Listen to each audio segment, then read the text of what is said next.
पुंडलिकवरदार विठ्ठल श्री ज्ञानदेव तुकाराम पंढरीनाथ भगवान की जय। माऊली ज्ञानेश्वर महाराज की जय। जगद्गुरु तुकाराम महाराज की जय। सद्गुरुनाथ भगवान की जय। हरि ओम तत्सत।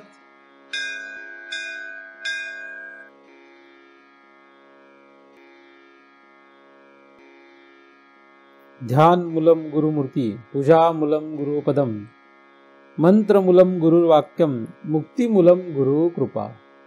ब्रह्मेवाहम अहम ब्रह्म न चाहम ब्रह्मणा पृथक, नाहम देहो न मे देहा केवलहम सनातन। दृग दृश्य विवेक या ग्रंथाचा आपण अभ्यास करतो आहोत। या ग्रंथाचा हेतू दृक आणि दृश्य यांचा विवेक करून जन्म मरणाचा फेरा चुकविणे असा आहे। हा वेदांत शास्त्राचा ग्रंथ आहे। परमपूज्य भगवान श्री आद्य शंकराचार्य यांनी लिहिलेला हा ग्रंथ वेदांतपर आहे, हे सर्वात पहिल्यांदा आपण लक्षात घेणं गरजेचं आहे। कारण की आपण ज्या ग्रंथाचा अभ्यास करतो या ग्रंथाचा मुळात हेतू काय आहे हे लक्षात घेणं गरजेचं आहे। कारण की फक्त एक आपण महाराज काहीतरी सांगतात म्हणून आपण ऐकावं असा हेतू ठेवून जर तुम्ही इथे येत असाल तर कदाचित आपली फसगत होईल। म्हणून सर्वात सुरुवातीला हा ग्रंथ काय आहे आणि हा कोणासाठी आहे याचा विचार करणं गरजेचं आहे। हा ग्रंथ सर्वांसाठी नाही। हा ग्रंथ वेदांताचं फल ज्याला अपेक्षित आहे अशा लोकांसाठी आहे। परंतु ज्यांना वेदांताचं फल अपेक्षित नाही असे लोक जर या ग्रंथाचं श्रवण करू लागतील किंवा अभ्यास करू लागतील तर त्याच्यातून वेगळेच काहीतरी अर्थ निघण्याची शक्यता आहे। म्हणून पहिल्यांदा लक्षात घ्या की फक्त तुम्ही एक कोणीतरी सांगतं म्हणून इथे येत असाल किंवा कोणाच्या तरी संगतीने या ठिकाणी येत असाल तर तुमच्या या येण्याला खरं पाहिलं तर काही किंमत नाही। सर्वात सुरुवातीला हे लक्षात घ्या की आपण जन्म मरणाच्या फेऱ्यामध्ये अडकलेलो आहोत आणि जन्म मरणाच्या फेऱ्यामध्ये अडकलेल्या जीवाला जन्म मरणाच्या फेऱ्यातून बाहेर काढणं हा उद्देश या ग्रंथाचा आहे। कारण या ग्रंथाच्या शेवटी हृदयामध्ये असलेली जी सूक्ष्म गाठ आहे ही गाठ भेदणं किंवा या गाठीचा भेद करणं विद्यते हृदय ग्रंथी असा शेवटचा अभ्यास असल्यामुळे म्हणजे फल असल्यामुळे सर्वांनी हे लक्षात घेतलं पाहिजे की ज्या गाठीमुळे आपल्याला जन्म मरणाचा फेरा पुन्हा पुन्हा पुन्हा पुन्हा लागतो त्या गाठीचा नाश करणे हा हेतू या ग्रंथाचा आहे। आणि हे तुम्ही फक्त ऐकून किंवा बोलून जमणार नाही। तुमच्या आचरणामध्ये जर दुसऱ्याच गोष्टी असतील तर तुम्हाला खरं पाहिलं तर याचा काही उपयोग नाही। म्हणून तुम्ही या ठिकाणी येताना पूर्वतयारी हे लक्षात घ्या की तुम्हाला नक्कीच जन्म मरणाचा फेरा खंडित करायचा आहे का? नसेल तर काय आलं नाही तर हरकत नाही। कोणी काय म्हटलं तर काय 2 दिवस म्हणतील, त्याच्यानंतर कोणी काय म्हणणार नाही। काम संकल्प संदेहो श्रद्धा अश्रद्धे धृती, बस इथपर्यंत थांबूया।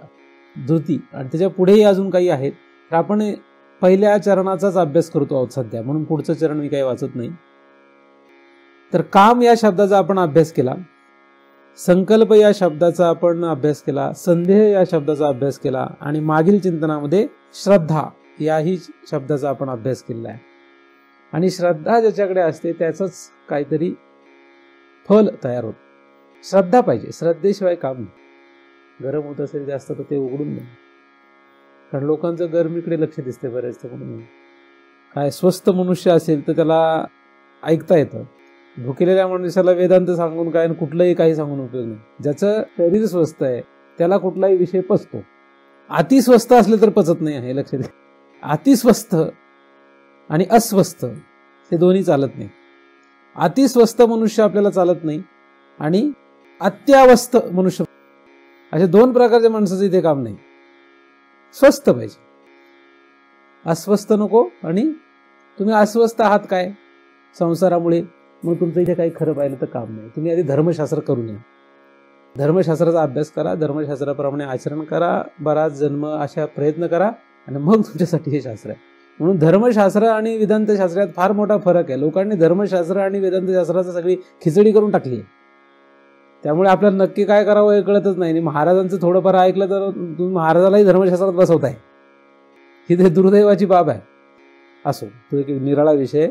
आपल्या ठिकाणी आत्ता जो अभ्यास सुरू आहे हा श्रद्धा आणि अश्रद्धा या दोन शब्दांचा अभ्यास आपण करतो आहोत. मागील चिंतनामध्ये आपण श्रद्धा हा शब्द अभ्यास केलेला आहे. श्रद्धा वाम लभते ज्ञानम. ज्याची श्रद्धा असते त्याला, ज्याच्यावर श्रद्धा असते त्याचं फल प्राप्त होतं. एखादा कुस्तीगीर असेल तर त्याला कुस्ती करणाऱ्या, कुस्ती शिकवणाऱ्या जर मल्लाने चांगल्या प्रकारे कुस्ती शिकवली आणि याची जर त्याच्यावर चांगली श्रद्धा असेल तो चांगल्या प्रकारे पैलवान होतो. एखादा पाकशास्त्रामधला प्रमुख प्रवीण असा व्यक्ती असेल तर त्याच्याकडे जर एखादा पाकशास्त्र शिकला आणि त्याच्यावर त्याने पूर्ण श्रद्धेने त्याची सेवा केली तर तो त्याला सर्व गोष्टी सांगतो. हे साधे गणित आहेत. आपल्या अत्यंत जवळच्या मित्राला, अत्यंत जवळच्या मैत्रिणीला, अत्यंत जवळच्या प्रीतीच्या माणसाला आपण आपल्या जवळच्या गुप्त गोष्टी सांगतो. सगळ्यांना सांगत नाही, हे की नाही. आपण त्याच्यापेक्षा पुढे आहोत. आपण काय करतो, काही गोष्टी यांना सांगतो, काही गोष्टी त्यांना सांगतो, काही गोष्टी त्यांना सांगतो. आपण त्यात हुशार आहोत. कुठली गोष्ट कोणाला सांगावी याची अक्कल आपल्याला सगळ्यांना आहे का नाही आहे? बरोबर आहे का नाही? हे का होतं? कारण त्या त्या प्रकारची श्रद्धा त्या त्या ठिकाणी असते. जसं महाराजांवर तुमची श्रद्धा आहे का नाही? आहे. पण तुम्हाला ह्याची नक्कीच अक्कल आहे की महाराजांशी काय बोलावं, महाराजांशी कुठल्या गोष्टी बोलाव्या, बायकोशी कुठल्या गोष्टी बोलाव्या, नवऱ्याशी कुठल्या गोष्टी बोलाव्या, मुलाबाळाशी कुठल्या गोष्टी बोलाव्या, नातेवाईकाशी कुठल्या गोष्टी बोलाव्या, याची सगळी तुम्हाला शिकवण बरोबर आतमध्ये आहे. बरोबर का नाही? का नाही? म्हणजे तुम्हाला जी श्रद्धा हा शब्द जर आपण विचारात घेतला तर श्रद्धा आपण कोणाशी काय बोलतो, कोणाशी आपलं काय शेअर करतो म्हणजे सांगतो, त्याच्याशी आपण जे काही आपला विषय आहे तो मांडतो, हा श्रद्धेवर अवलंबून. श्रद्धा जर असेल तर तो व्यवहार पूर्ण होतो. कुठलीही गोष्ट श्रद्धेशिवाय होऊ शकत नाही. श्रद्धेशिवाय काही जगत चालतच नाही. अख्खं जगत हे श्रद्धेवर चाललेलं आहे. मग हा अश्रद्धा शब्दामध्येच कुठून आला असा प्रश्न पडतो. अख्खं जगत श्रद्धेवर चाललेलं आहे. कारण मूल जन्माला आल्यानंतर त्याला काही कळत नसतं हे आईबाप माझे आहेत, त्याला काही कळत नाही. काही दिवसांनी त्याला सभोवतालचे लोक सांगतात हे तुझे आईबाप आहे ना, हा म्हणतो माझे आईबाप आहेत. आता काय याला काय पुरावा आहे का? काही जगातला कोण पुरावा देऊ शकतो याला? पुरावाच नाही. काही कोण सांगणार आहे त्याला? खोटं बोलतं असं म्हटलं तर त्याला श्रद्धा ठेवूनच मानावं लागतं हे माझे आईबाप आहेत. जगातला एकही व्यवहार श्रद्धेशिवाय चालत नाही. सगळे श्रद्धेवरच चालतात. तरी लोक म्हणतात अंधश्रद्धा आहे. अंधश्रद्धा आणि श्रद्धा आणि अश्रद्धा. आता अश्रद्धा, अंधश्रद्धा, श्रद्धा या ठिकाणी आद्य शंकराचार्यांनी अंधश्रद्धा हा शब्दच घेतलेला नाही. अंधश्रद्धा हा कलयुगातला शब्द आहे. पूर्वीच्या शास्त्रामध्ये अंधश्रद्धा असा शब्दच नाही. पूर्वीच्या शास्त्रामध्ये श्रद्धा आणि अश्रद्धा असा शब्द आहे. त्यामुळे आपल्याला अंधश्रद्धेचा विचार करण्याचा गरज नाही. आपल्याला श्रद्धा आणि अश्रद्धेचा विचार करण्याचा गरजेचं आहे. श्रद्धा कोणावर असते? आपण प्रत्येकावर श्रद्धा ठेवतो, परंतु आपण जी श्रद्धा ठेवतो ती सगळ्यांवर समान श्रद्धा नाही ठेवत. प्रत्येकावरची श्रद्धा आपली भिन्न भिन्न असते. महाराजांवर ज्या प्रकारची श्रद्धा आहे ती मुलाबाळांवर नसते. मुलाबाळांवर जी श्रद्धा आहे ती दुसऱ्या बाजूच्या लोकांवर नसते. नातेवाईकांवर जी श्रद्धा आहे ती कदाचित दुसऱ्या देशातल्या लोकांवर नसते. भारतातल्या लोकांवर आपली जी श्रद्धा आहे ती आपण दुसऱ्या देशातल्या लोकांवर ठेवू काय? ठेवणार नाही. म्हणजे प्रत्येकाविषयी आपली जी श्रद्धा आहे ती भिन्न भिन्न आहे. अधिक ती जसं आपण वेगवेगळ्या ठिकाणी जातो तशी बदलत राहते. म्हणजे महाराजांवर तुमची श्रद्धा आहे असं तुम्ही जेव्हा म्हणता तेव्हा कुठल्या प्रकारची श्रद्धा आहे हे कळलं पाहिजे. मुलाबाळांवर जेव्हा श्रद्धा आहे तर ती कुठल्या प्रकारची श्रद्धा हे कळलं पाहिजे. आईबापावर श्रद्धा आहे तर ही कुठल्या प्रकारची श्रद्धा आहे. आईबापांवर लोकांची काही काही खरंच श्रद्धा असते आणि मग आईबापांना दुःख मिळू नये म्हणून तो मुलगा प्रयत्न करतो, कारण त्याची आईबापावर श्रद्धा असते. आईबापासाठी तो कष्ट करतो, आईबापांसाठी तो सगळ्या गोष्टी पुरवतो. आता ही त्याच्या आईबापावरची श्रद्धा आहे. पण त्याच वेळेस सद्गुरू त्याला जर असतील, एखाद्या सद्गुरूंचा त्याने अनुग्रह घेतलेला असेल तर सद्गुरूंची तो सेवा करतो. म्हणजे सद्गुरूची सेवा करण्यामध्ये आणि आईबापाची सेवा करण्यामध्ये फरक असतो. म्हणजे दोघांवर त्याची श्रद्धा आहे खरी, पण वेगवेगळ्या प्रकारची आहे. ज्या कारणासाठी सद्गुरूवर श्रद्धा आहे त्या कारणासाठी आईबापावर श्रद्धा नसते. म्हणून त्या कारणासाठी आईबापाकडे अश्रद्धा आहे. श्रद्धा हा श्रद्धेच्या विरुद्धार्थी शब्द अश्रद्धा आहे. ज्या कारणासाठी आईबापावर श्रद्धा आहे त्या कारणासाठी सद्गुरूकडे श्रद्धा नसते, म्हणून त्या ठिकाणी अश्रद्धा आहे. मुलाबाळांवर ज्या कारणासाठी श्रद्धा असते त्या कारणासाठी सद्गुरूकडे श्रद्धा नसते. म्हणजे त्या ठिकाणी काय झाली? अश्रद्धा. जेव्हा तुम्हाला हे लक्षात येईल की अश्रद्धा हे एक दुसरं अंग आहे श्रद्धेचं. श्रद्धा आणि अश्रद्धा याच्यातच सगळा खेळ आहे. नुसती श्रद्धेवर जगत चाललेलं नाही. खरं पाहिलं तर कोणावर तरी श्रद्धा ठेवली की कोणावर तरी अश्रद्धा तयार होते. अलग लक्षात. श्रद्धा नुसती जर म्हटलं, तुम्ही असा विचार केला की श्रद्धेवर जगत चाललंय, पण कोणावर तरी श्रद्धा ठेवली की कोणावर तरी अश्रद्धा तयार होत असते. प्रत्येक वेळेस व्हायलाच पाहिजे असंही नाही म्हणा, परंतु जेव्हा आपण एखाद्या व्यक्तीवर श्रद्धा ठेवतो तर कोणावर तरी अश्रद्धा ठेवावी लागते. कारण तुम्ही जर माझ्यावर श्रद्धा ठेवली तर तुमचे बाकीच्या उरलेल्या सगळ्या लोकांवर तुम्हाला अश्रद्धा निर्माण करावीच लागणार आहे. नाही तर तुम्ही म्हणाल नाही कधी कधी तिकडं कधी कधी इकडं, मग तुमचीच हालत होणार आहे. होते, तुम्हाला माहित आहे ठीक नाही. महाराजांनी सांगितलं, आता महाराजांवर खरी श्रद्धा असेल आणि महाराज म्हटले की शुक्रवारचं चिंतन काही हो ऐकायचंच, कुठे वाढदिवसाला जायचं नाही, कोणाच्या मैतीला 10व्याला लग्नाला जायचं नाही, शुक्रवारचं चिंतन ऐकायचंच, असं जर महाराजांनी कंपल्सरी केलं. आता महाराजांवर श्रद्धा असेल तर काय होईल? तिकडे आज श्रद्धा निर्माण केल्याशिवाय तुम्हाला इकडे येताच यायचं नाही. म्हणजे श्रद्धा जी असते ही आपली कितपर्यंत, हेही महत्वाचं आहे. श्रद्धा ही शेवटावर पोचली पाहिजे. आणि सगळ्यात शेवट श्रद्धेचा कशामध्ये? आता महाराज म्हणतील ते खरं, आता शास्त्र म्हणेल ते खरं.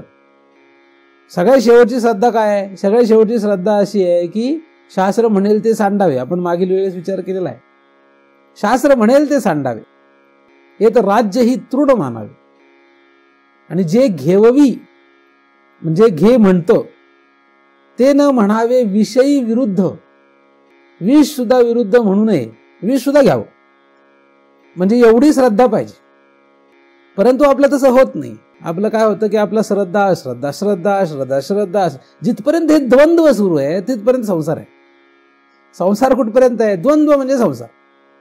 तुमचा श्रद्धा अश्रद्धेचा खेळ जोपर्यंत सुरू आहे तोपर्यंत संसार सुरू आहे. जोपर्यंत श्रद्धा अश्रद्धेचा खेळ संपत नाही तोपर्यंत संसार संपत. अश्रद्धा ही कशी तयार होते? अश्रद्धा तयार व्हायला कारण काय?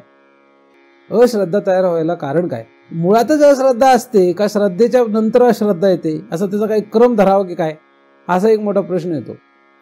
म्हणजे अश्रद्धा कधी असते? आपण जन्माला आल्यापासून जर आतापर्यंतचा विचार केला तर आपल्याला ज्या ज्या पदार्थांवर अश्रद्धा तयार झाली त्या कशी तयार झाली? एखाद्या पदार्थावर आपल्याला कोणाच्या तरी सांगण्याने अश्रद्धा तयार होते.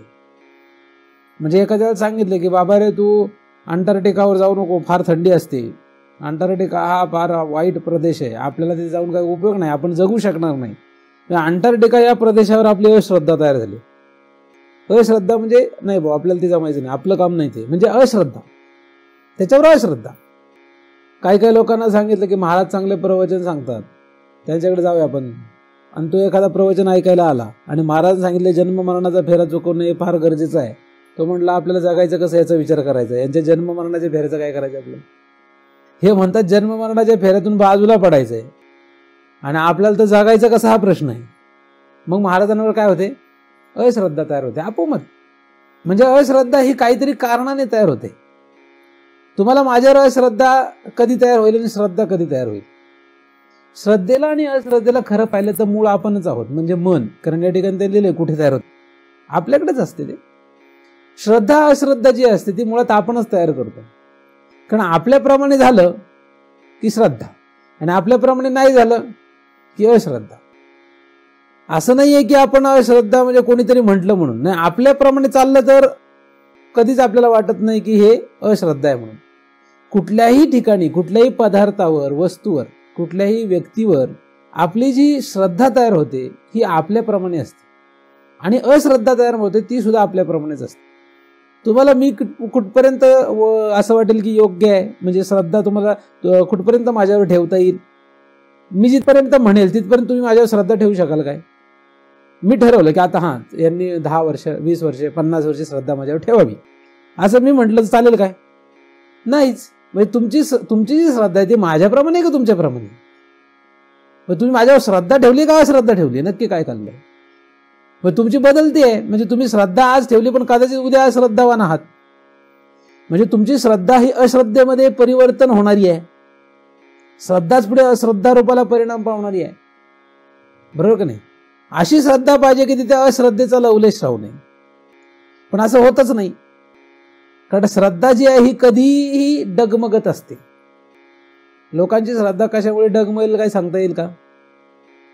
कुठल्याही माणसाची श्रद्धा कशामुळे डगमगेल हे सांगता येईल का नाही? तुम्हाला असं कधी झालंय का? म्हणजे तुम्ही बऱ्याच वर्ष माझं चिंतन ऐकत असाल तर असं कधी झालंय का एकदाही माझ्यावर अश्रद्धा तयार नाही झाली? असं झालंय? असं एकही इथं नसेल. असं होणारच नाही, होणारच नाही. तुम्हाला नाही नाही महाराज असं कसं, आम्ही आहोत ना. एक तरी क्षण जरा गडबड आहे महाराजात, असं वाटलंच का नाही? म्हणजे अश्रद्धा आली का नाही? कुठे आली? मी म्हटलं का तुम्ही अश्रद्धा निर्माण करा म्हणून? का आली? इथे बसलेल्या सगळ्या लोकांची माझ्याविषयी आलेली अश्रद्धा जर आपण विचारात घेतली तर जर 50 लोक असतील तर 50 अश्रद्धा भेटतील तुम्हाला, 100 असतील तर 100 भेटतील. जेवढे लोक आहेत तेवढे अश्रद्धा तुम्हाला सापडतील. आता हे माझेच उदाहरण घेण्याची गरज नाही. जगात तुम्ही कुठल्याही पदार्थाविषयी असंच असतं आपलं. मी फक्त माझंच उदाहरण नाही सांगत आहे. कुठल्याही जगातल्या कुठल्याही पदार्थाचा जर तुम्ही विचार करू लागले तर तुम्हाला असं लक्षात येईल की आपल्याला त्या पदार्थाविषयी जी श्रद्धा असते ती श्रद्धा पुढे अश्रद्धेमध्ये परिवर्तित होते. तिच्यामध्ये तिचा परिणाम होतो. कदाचित असंही होतं ज्याच्यावर अश्रद्धा त्याच्यावर श्रद्धा तयार होते, असं पण होतं. उलट पण होतं. कारण श्रद्धा अश्रद्धा असं नाहीये की श्रद्धेनंतर अश्रद्धा, कदाचित अश्रद्धेनंतर श्रद्धा पण तयार होते. म्हणजे श्रद्धा आणि अश्रद्धा असा क्रम नाही, असा काही क्रम नाही. कदाचित लहानपणापासून एखाद्या स्त्रीने एखाद्या मुलाला वाढवलं. आता त्या मुलाला वाटतं की ती स्त्री म्हणजे त्याची आई आहे, पण जन्मताच तिची आई जर मेलेली असेल आणि हिने जर त्याला पालन पोषण केलेलं असेल तर मोठं होईपर्यंत तो म्हणत असतो की माझी आई आहे, म्हणजे अशी श्रद्धा असते. म्हणजे काहीतरी कारणाने त्याला कळतं की ही माझी आई नाही, ही तर एक आया आहे, नाही का? असं जर कळलं तर काय होतं, मग त्याची आई नावाची जी श्रद्धा ती संपून जाते, मग अश्रद्धा तयार होते. आता तो मोठ्या मनाने विचार करायला लागला तर तो म्हणतो नाही काय हरकत नाही, हिनेच माझं पालन पोषण केलंय म्हणून हीच माझी आई, नाही का? कृष्णाच्या उदाहरण तुमच्या पुढे चांगलंच आहे. कृष्णाला जन्म दिला वेगळ्यांनी आणि पालन पोषण केलं वेगळ्यांनी. जेव्हा कृष्णाला कळलं की त्याचे आई वडील तिकडे आहे तर कृष्ण कुठे गेला? गेला का नाही वसुदेवाकडे, देवकीकडे? का नंदाचे त्याची ती जी पालन पोषण करणारी आई आहे ती रडत बसली. तो म्हणला आता मला तुझ्याशी घेणं नाही, मला ती तिकडे जायचंय. म्हणजे हिच्यावर अश्रद्धा निर्माण करून तिकडे गेलाच का नाही कृष्ण? आहे का नाही? अर्थात पुढचं ते कार्य करणं अपेक्षित आहे. पण तू एक लक्षात घ्या की जेव्हा असं कळतं की आपली आई दुसरी आहे तेव्हा तिकडे श्रद्धा तयार होते. आधी तोपर्यंत काय नव्हतं. आता कृष्ण त्रिकालज्ञ असल्यामुळे त्यांना ते माहीत होतं. पण एक उदाहरण म्हणून जर आपण घेतलं तर असं लक्षात येतं की जेव्हा एखाद्या पदार्थाची आपल्याला माहिती नसते तेव्हा त्याच्यावर श्रद्धा असू शकते, परंतु तोच पदार्थ पुढे अश्रद्धेमध्ये कन्वर्ट होऊ शकतो, त्याच्यामध्ये बदल होऊ शकतो. बरोबर? जगातला कुठलाही पदार्थ असाच असतो. आता तुम्हाला हे ठरवायचं की तुम्हाला काय करायचं. कुठलाही पदार्थ घ्या, तो पदार्थ असाच आहे. मग महाराज हा पदार्थ घेतला तरी तसाच आहे, शास्त्र हा पदार्थ घेतला तरी तसाच आहे. जगातला कुठलाही पदार्थ घ्या, तो श्रद्धा आणि अश्रद्धेमध्ये कधीही बदलू शकतो. तुम्हाला ठरवायचंय की तुम्हाला नक्की काय करायचं, नाही का? तुम्हाला काय करायचं हे जर तुम्ही ठरवलं तर त्या पदार्थावर श्रद्धा किंवा अश्रद्धा हे नक्की ठरेल. तुम्हाला जर ठरलं, तुम्ही ठरवून घेतलं की आपल्याला जन्म मरणाचा फेरा चुकवायचा. आता जन्म मरणाचा फेरा चुकवायचा असं म्हटलं की त्यासाठी मग कोण पाहिजे? त्यासाठी आपल्याला योग्य शास्त्र, योग्य सद्गुरू पाहिजे. त्यासाठी आपली स्वतःची तयारी पाहिजे. असं एकदा ठरलं म्हणजे स्वतःवर एकदा श्रद्धा निर्माण झाली की मला जन्म मरणाचा फेरा चुकवायचा, ही माझ्यावरच माझी श्रद्धा आहे. कारण आपल्यावर स्वतःवर श्रद्धा पाहिजे. आपल्यावरच श्रद्धा नाही की आपल्याला जन्म मरणाचा फेरा चुकवायचा आहे की नाही, तर मग उपयोग होत नाही. आपली कधी काय होते, कधी श्रद्धा असते आणि कधी अश्रद्धा निर्माण होते. म्हणजे कदाचित 1 तास चिंतन ऐकताना आपल्याला श्रद्धा वाटते की नाही हो मी जन्म मरणाचा फेरा चुकवण्याचा प्रयत्न करणार आहे, आणि कदाचित नंतर असं वाटतं की त्याला लक्षात पण राहत नाही. म्हणजे ती अश्रद्धा तयार होत नकळतपणे. शास्त्रावर आणि सद्गुरूवर ज्या सद्गुरूंच्या साह्याने जन्म मरणाचा फेरा चुकू शकतो अशा शास्त्रावर आणि अशा सद्गुरूवर श्रद्धा ठेवतो आपण. परंतु त्या शास्त्रावर आणि त्या सद्गुरूवर आपल्याला अश्रद्धा तयार होते. म्हणजे अश्रद्धा तिथे तयार झालीच. तुम्हाला जर ज्ञानेश्वरी या ग्रंथावर पूर्णतः श्रद्धा असेल तर तिथे कधीच अश्रद्धा निर्माण होऊ नये, नाही का? पूर्ण जर श्रद्धा निर्माण झाली तर एकदम होत नाही. आता तुमची गोष्ट निराळी आहे, कदाचित तुम्हाला पूर्ण श्रद्धा असेल ज्ञानेश्वरीवर, परंतु काही लोकांचं कसं आहे की ज्ञानेश्वरी वर पूर्ण श्रद्धा नसते ना, हा एवढा एवढा भाग मला पटतोय पण हा काय ज्ञानदेवांनी लिहिलेलं आहे आपल्याला पटत नाही बा, असे म्हणणारी लोक भेटतात. ज्ञानदेवांनी हे सांगितलेलं आपल्याला पटलं पण हे काही पटलं नाही, किंवा श्रीमद भगवद्गीतेत लिहिलेले हे श्लोक हे पटलं पण हे काही पटत नाही, हे काय त्यांनी सांगायला नको होतं, म्हणजे ह्याचा काही उपयोग नाही. आता असं म्हणणारे लोक आहेत. काही लोक श्रद्धेपोटी काय करतात की त्यांना जे अपेक्षित असतं, अपेक्षित त्यांची जी श्रद्धा असते त्याप्रमाणे अख्ख्या ज्ञानेश्वरीचा अर्थ लावून टाकतात, किंवा अख्खा तो श्रीमद भगवद्गीतेचा जो अर्थ आहे तो त्यांच्या श्रद्धेप्रमाणे लावतात. उदाहरणार्थ टिळकांना कर्म याच्यावर श्रद्धा होती, कर्मावर श्रद्धा होती. टिळकांची श्रद्धा कशावर होती? लोकमान्य टिळक अत्यंत फेमस व्यक्ती आहे त्यामुळे तुम्हाला चांगलीच माहिती आहे, पण या लोकमान्य टिळकांची श्रद्धा जी आहे ती कर्मावर होती, आणि कर्मावर श्रद्धा असल्यामुळे अख्खी श्रीमद भगवद्गीताच त्यांनी कर्मपर लावून टाकली. म्हणजे ज्ञानावर काय झाली? आता श्रीमद भगवद्गीता हे कसलं शास्त्र आहे? श्रीमद भगवद्गीता हे कर्मपर शास्त्र आहे. म्हणजे प्रवृत्तीपर आहे का निवृत्तीपर आहे, का प्रवृत्ती निवृत्तीच्या पलीकडला विषय ते सांगितला आहे, हे कळलं फारच अवघड आहे. अनेक थोर मोठे येऊन गेले. श्री ज्ञानदेवांची ज्ञानेश्वरी जर बारकाईने अभ्यास केली एखाद्याने, टिळकांनी कदाचित केली नसावी, कारण त्यांना साम्राज्य, भारत देश घडवू, भारताचे लोक इंग्रजांना कसं हाकलू याच्यामध्ये त्यांना रस असल्यामुळे. मुळात हे लक्षात घ्या की श्रीमद भगवद्गीता हा ग्रंथ काय आहे. श्रीमद भगवद्गीता ग्रंथाचा 18वा अध्याय काय आहे? कारण 18वा अध्याय हा फलाध्याय, फलाध्याय आहे तो. त्याच्यामध्ये त्या अध्यायाचं नावच त्यांनी दिलेलं आहे की मोक्ष संन्यास. मोक्ष संन्यास म्हणजे मोक्षाचा सुद्धा शेवट. आता मोक्ष शब्द जो आहे तो फसवा आहे, परंतु श्रीमद भगवद्गीतेमध्ये आलेला मोक्ष शब्द कशासाठी असावा हे लक्षात घेणं गरजेचं आहे. कारण नष्टो मोह स्मृती लब्धा असं जेव्हा अर्जुन भगवान श्रीकृष्णाला म्हणतो तेव्हा त्याच्यामध्ये कश्चित अज्ञान असं श्री भगवान प्रश्न विचारतात. तर अज्ञान, तुझं अज्ञान गेलं का असा प्रश्न येतो. तर तो म्हणतो अज्ञान नव्हे, आज्ञेनं सकुटुंब गेलं. सकुटुंब गेलं म्हणजे आज्ञेनं जे पुढे असलेले जे, आता कुटुंब त्याचं कुठलंही आपल्याला माहित नाही, त्याच्यामध्ये मोह हा एक भाग आहे. अलग लक्षात. तर मोह जसं एक परिवारातलं पात्र आहे त्या अज्ञानाच्या, त्याप्रमाणे हा अश्रद्धा आणि श्रद्धा सुद्धा एक पात्रच आहे. अख्खी श्रीमद भगवद्गीता कर्मपर का लावली गेली? त्याचं कारण असं आहे की श्रद्धा कर्मावर आहे, श्रद्धा ज्ञानावर नाही. आता एखाद्या व्यक्तीची श्रद्धा जर ज्ञानावर असेल तर अख्खी श्रीमद भगवद्गीता तो काय करेल? ज्ञानपर लावून टाकेल. आता दोघांपैकी कोणाचं बरोबर आहे? एकाचं कोणाचं तरी बरोबर असणारच आहे. दोघांचंही बरोबर कसं असेल? नाही का? दोघांचं बरोबर तर असू शकत नाही, नाही का? एक कोणीतरी चुकीचा पाहिजे ना. दोघंही म्हणजे दोन विरुद्ध बोलतायत म्हणून. कारण आता वेदाचा जर विचार केला तर कर्म, उपासना, योग आणि ज्ञान असे 4 भाग वेदामध्ये येतात.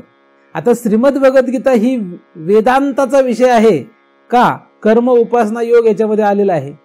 तुम्ही जर श्री ज्ञानेश्वरांनी लिहिलेल्या ओव्यांचा जर वेदांतपर विचार करू लागले, तुम्हाला असं आढळेल की ज्ञानदेवांनी अख्खी श्रीमद भगवद्गीता ज्ञानपरच मांडलेली आहे.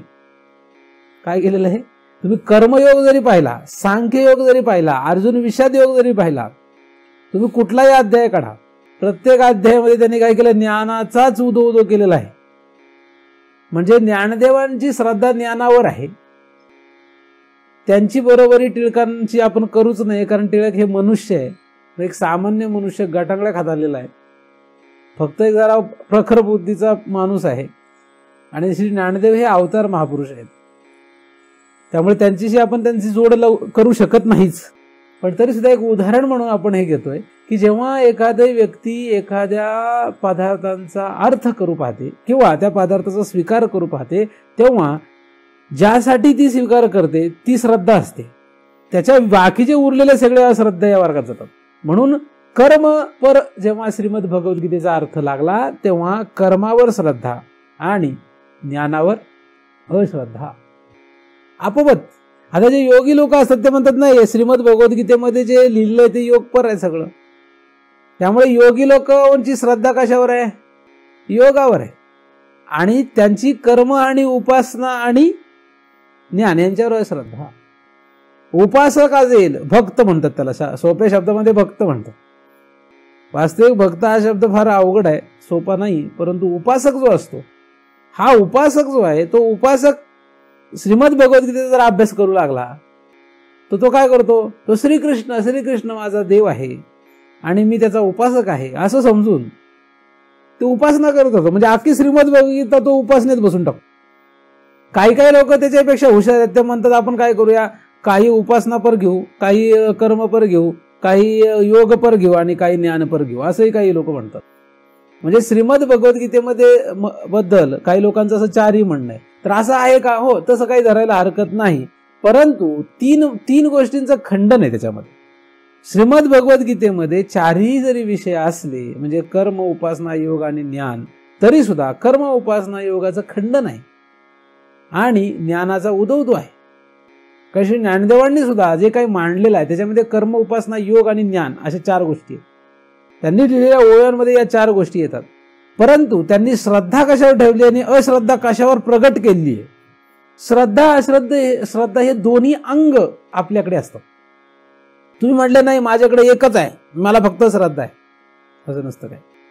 ज्ञानदेवांनी श्रद्धा कशावर तरी प्रगट केली आणि अश्रद्धा पण कशावर तरी प्रगट केली. त्यांनी काय केलंय, वाचोनी ज्ञाने विन एके उपाय करीसी जितुके तिही गुंफिसी रुखी ये, असं करून काय केलंय, या तिघांना काय केलंय, वृक्षामध्ये गुंफन म्हणजे पुनरपी जनन पुनरपी मरणम याच्यामध्ये अडकवणारे हे 3 आहेत असं सांगितलंय. म्हणजे 3 वर काय त्यांनी दाखवली आहे, अश्रद्धा दाखवली. म्हणजे 3 म्हणजे कुठले, योग, याग, विधी, येणे नो हे सिद्धी, वायाची उपाधी, दंभ, धर्म, आणि तेच म्हणजे हे 3 म्हणजे कर्म, उपासना आणि योग. या 3 वर अश्रद्धा ज्ञानदेवांनी प्रगट केली आहे. त्या तिघांचं वर्णनही केलेलं आहे. ज्याच्यावर आपली अश्रद्धा असते त्याचं वर्णन करता येऊ शकतं ना, का नाही करता येत. आपल्याला एखाद्यावर अश्रद्धा असेल, आपण जर एकदम पारदर्शक असू तर ज्याच्यावर अश्रद्धा आहे त्याचं वर्णनही आपण करू शकतो. अश्रद्धा म्हणजे त्याचा आपल्याला उपयोग नाही असं म्हणावं. अश्रद्धा म्हणजे काय, ज्याचा आपल्याला उपयोग नसतो त्याच्यावर आपली अश्रद्धा असते. म्हणजे ज्याचा आपल्याला उपयोग नाही त्याची आपण काही शहानिशा करू शकत नाही का, त्याच्यावर आपण विचार प्रकट करू शकत नाही, करू शकतो. त्याचा आपल्याला उपयोग नसला तरी सुद्धा, बरोबर का नाही. एखादा मनुष्य ज्याच्याशी आपल्याला काही काम नसतं पण त्याचा विचार आपण करतो. उदाहरणार्थ पंतप्रधान. आता पंतप्रधान माहिती ना तुम्हाला, सगळ्यांना माहिती आहे का पंतप्रधान कोण आहे, भारताचे पंतप्रधान कोण आहे, यशवंतराव चव्हाण, मनमोहन सिंग, ठीक आहे ना. आता मनमोहन सिंग या व्यक्तीची तुम्हाला काही घेणं नाही का, तुम्हाला कधी भेटणार आहे का कधी आयुष्यामध्ये, पण तरी आपण विचार करतोच ना. म्हणजे आपल्याला त्याचे काय, बरं जाऊ दे, मनमोहन सिंग तरी आपल्या देशाचा पंतप्रधान असल्यामुळे आपण थोडाफार विचार करू शकतो. बराक ओबामाशी काही घेणं नाही, काहीच घेणं नाही, पण बराक ओबामाचा विचार करतोच ना आपण. भारतात आला, इकडून परत गेला, तिकडे गेला, हे केलं ते केलं. आता त्याच्यावर श्रद्धा ठेवण्याचं काही कारणच नाही. खरी श्रद्धा नसतेच आपली त्याच्यावर. आपण म्हणतो आपलं पोट भरा पहिलं, बराक ओबामाच्या नंतर विचार करू. पोट भरल्यावर मग आपली श्रद्धा सुचते. श्रद्धा ही भुकील्या पोटी नसते, पोट भरल्यानंतर श्रद्धा निर्माण होते. तुम्ही ते सगळे पोट भरून आलेत म्हणून गप्प बसलेत, नाही तर तुम्ही कसले बसताय. तुम्हाला जर म्हटलं उपाशी 10 दिवस उपाशी राहणार, शुक्रवारी चिंतन ऐकायला याल का? कधी उपास सोडेल त्याचं चिंता लागेल तुम्हाला. आणि अख्खा 1 तास मी काय बोललोय कुठल्याच कानाने इकडूनही ऐकून यायचं आणि इकडूनही ऐकू यायचं नाही, कारण पोटातले कावळे ओरडतील. म्हणजे भुकील्या पोटी श्रद्धा राहत नसते, राहते. म्हणून श्रद्धा म्हणजे अश्रद्धा निर्माण होते. भुकील्या पोटी कोण तयार होतं, अश्रद्धा निर्माण होते. अनेक कारण आहे अश्रद्धा निर्माण व्हायला. अश्रद्धा ही शरीरात असते.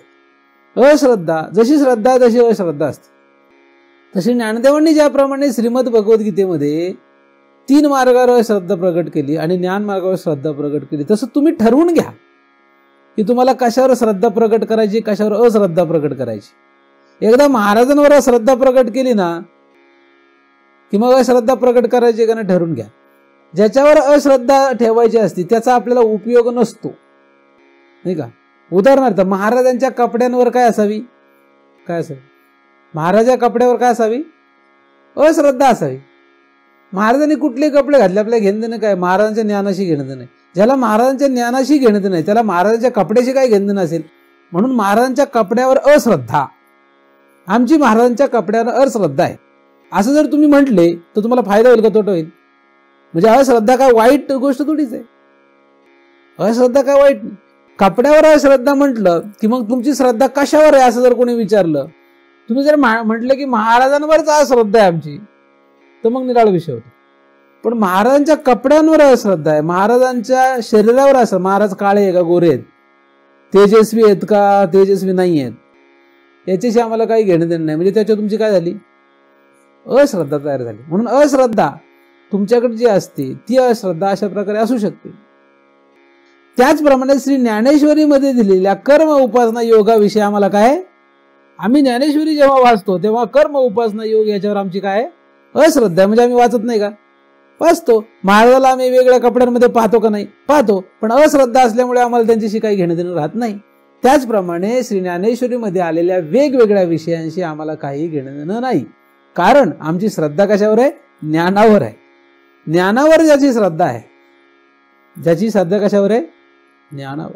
जसं लोण्यावर ज्याची श्रद्धा असेल तो ताक पाहत नाही का, पाहतो. दही घुसळत नाही का, घुसळतो. दही घुसळतो, ताक वेगळं करतो, लोणी वेगळं करतो. पण श्रद्धा कशावर, लोण्यावर. अश्रद्धा कशावर, ताकावर. उरलेला जो आसार आहे त्याच्यावर अश्रद्धा आहे. किंवा एखाद्याने जर साळी जर भरडल्या तर त्याच्यातल्या तांदळावर काय असते, श्रद्धा असते. आणि भुस्यावर काय असते, अश्रद्धा असते. भुसावर अश्रद्धा आहे, पण भुसा कोणाला उपयोगाला येतो, गुराढोरांना उपयोगाला येतो. म्हणजे गुराढोरांची श्रद्धा कशावर आहे, भुस्यावर आहे. त्यांना तांदळाची घेणं देणं नाहीये.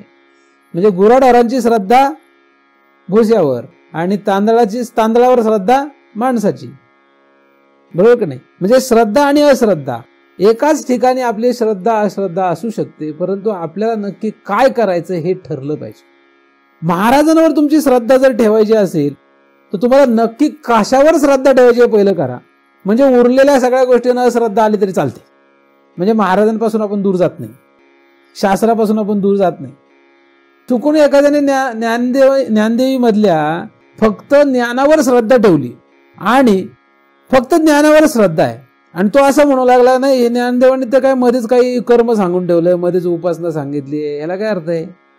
अलग लक्षात. समजा हरिपाठामध्ये त्यांनी म्हटलं की रामकृष्ण हरी म्हणा, रामकृष्ण गोविंद म्हणा, पण त्याच हरिपाठामध्ये त्यांनी काहीतरी गुप्त गोष्टी पण सांगून ठेवल्या. त्याला जर गुप्त गोष्ट लक्षात आली तो म्हणजे ज्ञानदेवांना काही कळत नाही का, विनाकारण हे रामकृष्ण हरी म्हणा किंवा रामकृष्ण गोविंद म्हणा असं सांगून ठेवलंय, हरी हरी म्हणा, हे कशाला विनाकारण सांगून ठेवलंय. म्हणजे ज्ञानदेवांना अश्रद्धा तयार होईल का नाही. जर अशी झाली अश्रद्धा, आता ही सुद्धा काय, ही सुद्धा अश्रद्धाच आहे. अश्रद्धा जेव्हा डबल होते, डबल म्हणजे आता मी ज्ञानदेवांचं तोंड पाहणार नाही, काय ज्ञानदेवा कोण आहेत, ते जर ज्ञानावर श्रद्धा ठेवणार आहेत, ज्ञानपर त्यांनी जर श्रीमद भगवद्गीतेचा अर्थ लावलाय तर त्यांनी सगळे अभंग ज्ञानपरच लिहावे ना. विनाकारण कशाला विठोबाचं दर्शन घ्यायला जा, पंढरीची वारी करा, आमक करा तमक करा, हे सगळं कशाला सांगून ठेवलंय. मग आता मी ज्ञानदेवाचं तोंडही नाही पाहणार, आता मला ज्ञानदेवाशी काही घेणं देणं नाही असं जर एखादा म्हटला तर काय होईल, हे अश्रद्धेचं काय झालं, डबल झाली. अश्रद्धा डबल म्हणजे कमी झाली का वाढली, डबल म्हणण्यापेक्षा कमी झाली का वाढली. जेव्हा अश्रद्धा वाढत वाढत वाढत वाढत वाढत जाते आणि टोकाला पोचते तेव्हा तिला अंधश्रद्धा म्हणतात. अंधश्रद्धा तुम्हाला मी आधी सांगितलं, कुठे आपला अभ्यास नाहीये पण तुम्हाला एक माहिती असावी म्हणून सांगतोय. अश्रद्धेचा शेवट हा अंधश्रद्धेत होतो. तुम्ही अश्रद्धेचा शेवट अंधश्रद्धेवर करू नका. आलं लक्षात. त्या ठिकाणी आपल्याला जायचं नाही. आपल्याला काय करायचंय, आपल्याला त्याचा उपयोगच नाही असं म्हणणं, आणि ठीक आहे असले तर असू त्याने काही फरक पडत नाही असं म्हणणं, यात फरक आहे नाही का. म्हणजे सगळे जरी मार्ग सांगितलेले असले, ह्याच्यामध्ये काय सगळे मार्ग सांगितलेले असले, वेदे बहुत बोलिले विविध भेद सुचिले, तरी आपण वेदे बहुत बोलिले म्हणजे भरपूर काही सांगितलं, विविध भेद सुचिले, आता विविध भेद सांगितले, पण तरी आपण काय करावं, आपल्याला जे पाहिजे तेच घ्या, ह्याला म्हणायची श्रद्धा. आणि उरलेले जैसा प्रगटलिया गभस्ती अशेषही मार्ग दिसती, तरी का तेतुलेही चाली जती सांगे मज. म्हणजे सूर्य उगवला आणि सगळ्या वाटा दिसायला लागल्या, तर सगळ्याच वाटेने चालू लागतो काय. जेव्हा अंधार होता तेव्हा एकही वाट दिसत नव्हती, सूर्य उगवल्यामुळे सगळ्या वाटा दिसायला लागल्या, मग सगळ्याच वाटेने तो चालू लागतो काय, नाही, सगळ्या वाटेने जात नाही. वेदामध्ये किंवा शास्त्रामध्ये जरी सगळे विषय असले तरी त्यातले कुठल्या विषयांवर श्रद्धा ठेवायची हे आपल्या हातात आहे. सगळ्याच विषयांचा समन्वय लावण्याची गरज काय? काही लोकांचा तो जरा प्रयत्न असतो की समन्वय लावायचा, सगळ्यांनाच काय करायचं, कसं एकत्र जुळवता येईल बघायचं. आपल्याला ज्ञानावर श्रद्धा आहे आणि बाकीच्यांवर अश्रद्धा आहे, याचा अर्थ बाकीच्यांचा आपण तिटकारा करत नाही. अश्रद्धा या शब्दाने आपण एकदम असं हपकून जाऊ नये. अश्रद्धेचा शेवट वाईट असतो. अश्रद्धेचे उच्च स्थिती, परमोच्च स्थिती अश्रद्धेची ही वाईट असते, तिथपर्यंत जाऊ नये. म्हणजे महाराजांच्या कपड्यांवर अश्रद्धा आहे, ती फार टोकाला जाऊ नये. मग काय होईल, नाही तर मग गडबड होऊ शकते ना. टोकाला म्हणजे विरुद्ध दिशेला जाऊ नये. कारण एखाद म्हणा नाही, ह्याला काय अर्थ आहे, महाराजांनी असले कपडे घालतात म्हणजे काय, महाराजांनी असे कपडे घालायच नाही पाहिजे, महाराजांनी भगवेच कपडे घालायला पाहिजे. म्हणजे भगवेच कपडे घालायला पाहिजे असा त्याचा जो हट्ट आहे, तो हट्ट काय झाला, पराकुटीला गेला तो. आता त्या एखाद्या व्यक्तीची सुद्धा तशीच अपेक्षा असते, त्याला आपण काय करू शकत नाही. तर अश्रद्धा जी आहे ही अश्रद्धा श्रद्धेतूनच निर्माण होत असते. श्रद्धा आणि अश्रद्धा हे तसं पाहिलं तर जोडीनेच राहतात, कधी मागे आणि कधी पुढे. तुमची जी माझ्यावर श्रद्धा आहे ती काही जन्मजात नाहीये. तुम्ही जन्माला आले महाराजांवर श्रद्धा बसली असं काही नाही. काहीतरी कारणाने कोणीतरी सांगितलं म्हणून तुम्ही आले, ऐकल्यानंतर मी काही जे सांगतो ते पटायला लागलं, कधी कधी नाही पटलं तेवढं तुम्ही सोडून दिलं, असं करत ती श्रद्धा टिकली आहे. पण असं काहीतरी भलतंच घडलं की अश्रद्धा वाढली तरी काही सांगता येत नाही. म्हणून अश्रद्धा होणारच नाही असं नाही, अश्रद्धा निर्माण होऊ शकते. अश्रद्धा आणि श्रद्धा ह्या दोन्ही गोष्टी आपल्या मनामध्ये असतात. कुठे असतात हे नाहीत असं नाही, या दोन्ही गोष्टी आपल्या मनामध्ये सदैव आहे. ही मनाची एक काय आहे, वृत्ती आहे. अश्रद्धा आणि श्रद्धा या दोघांचा आपण अभ्यास करतो. मनाची किंवा बुद्धीची वृत्ती ही अश्रद्धा आहे. ही अश्रद्धा ठेवावी का नाही ठेवावी, ती येणार का नाही येणार, मी तुम्हाला आधीच सांगितलं. या ज्या वृत्तींचा आपण अभ्यास करतो यांचा फायदा पण आहे तोटा पण आहे. जसा अग्नीचा फायदा पण असतो आणि तोटा पण असतो. अग्नीचा काय आहे, फायदा पण आहे तोटा पण आहे. अग्नीचा काय कायम तोटाच आहे काय नाही, कायम फायदाच आहे काय नाही. अग्नी कधी फायद्यात पडते, अग्नी कधी तोट्यात पडते. कुठलाही पदार्थ जगातला कधी फायद्यात कधी तोट्यात पडतो. तसं या बुद्धिवृत्ती ज्या आहेत त्या कधी फायद्यात आणतात कधी तोट्यात आणतात. म्हणजे व्यावहारिक दृष्टीनेच आपण हा विचार करतोय. बुद्धीमध्ये निघालेली ही जी अश्रद्धा नावाची वृत्ती आहे ही कधी तयार होते, केव्हा तयार होते, काय कारण असतं त्याला तयार व्हायला, तो एक वेगळा अभ्यास आहे. की अश्रद्धा का तयार होते एखाद्या विषयी. आपल्याला नाही पटत म्हणजे अश्रद्धा, न पटणे म्हणजे अश्रद्धा. अश्रद्धेचा अर्थ काय होतो, न पटणे, पटत नाही. म्हणजे ते आपल्याला न पटणे ही एक प्रकार झाला अश्रद्धेचा. पण जेव्हा आपल्याला गरज नाही त्याची तेव्हा ती सुद्धा अश्रद्धाच म्हणून दाखवावी लागते. मला पटत नाही हा एक भाग आणि मला गरज नाही हा एक भाग. जसं आपल्याला 3 मार्गाचे गरज नाही, कर्म उपासना योगाची आपल्याला गरज नाही हा एक भाग, गरज नसते, ही सुद्धा एक प्रकारची अश्रद्धाच आहे. आणि या 3 मार्ग मला पटत नाहीत ही सुद्धा एक अश्रद्धा आहे. यातली अश्रद्धा वाईट कुठली आहे, पटत नाही. गरज नाही म्हटलं तर अशा प्रकारची अश्रद्धा काही वाईट नसते. पण पटत नाही, उदाहरणार्थ योग मार्गाने गेल्यानंतर समाधी लागते, हे मला हे पटतच नाही असं म्हणणारा एक माणूस आहे. आणि दुसरा मनुष्य म्हणतो मला गरज नाहीये. गरज नाही म्हणजे त्याला दुसरी कशीच तरी गरज आहे बरं का. आता पटत नाही म्हणून गरज नाही म्हणणारे पण असतात, ते मूर्ख असतात. मूर्ख कॅटेगरी कशी असते, त्यांना पटतच नसतं ते आणि म्हणून म्हणतात हे आम्हाला काही गरज नाही तुमच्या ते समाधीची. त्यांचा विचार नाही करत आपण विचार करतोय दोघांचा. एक म्हणजे ज्याला ती पटत नाही म्हणून तो करत नाहीये आणि एक म्हणजे त्याला गरज नाही म्हणून तो करत नाहीये. मग या दोघांची काय त्याच्यावर आहे, अश्रद्धाच आहे. पण ज्याला पटत नसतं, ज्याला ते पटतच नसतं त्याचं वाईट होतं, त्याला पुढे फार त्रास भोगावा लागतो. ज्याला पटतच नसतं ते त्याला भोगावं लागतं. एखाद्याला म्हटलं नामस्मरण कर, त्याने पाप जळतात, तर म्हणतो आम्ही पाप जळतात म्हणजे असं कसं जळतील नामस्मरणाने पाप, आम्हाला काय हे पटत नाही. आता नामस्मरणाने पाप जळत नाही असं एखाद्याने म्हटलं तर आम्हाला पटत नाही म्हणतात. आणि एखादा पापशालनाच्या पुढे गेला असेल, म्हणजे आता त्याला नामस्मरणाची गरज राहिली नसेल, तो म्हणतो आम्हाला नामस्मरणाची गरज नाही. आता दोघांमध्ये फरक आहे, पण दोघांची नामस्मरणावर काय अश्रद्धाच आहे. पण ह्यातला चांगला कोण आहे, म्हणजे योग्य कोण आहे, जो त्याच्या पुढे गेलेला आहे आणि आता गरज राहिली नाही, मग तशा प्रकारची अश्रद्धा एक वेळ चालते. पण पटत नाही ही अश्रद्धा मात्र काही चालत. आता ज्ञानावर लोकांची ज्ञान जे आहे, भगवत ज्ञान, भगवंत देव आहे की नाही, असे एक प्रश्न आहे जगामध्ये. मोठा प्रश्न काय आहे, देव आहे का नाही. आता देव आहे का नाही याच्यावर तुमची श्रद्धा आहे का, काय श्रद्धा आहे, तुम्हाला काय वाटतं देव असेल का नसेल, देव आहे का नाही अशी श्रद्धा का अश्रद्धा.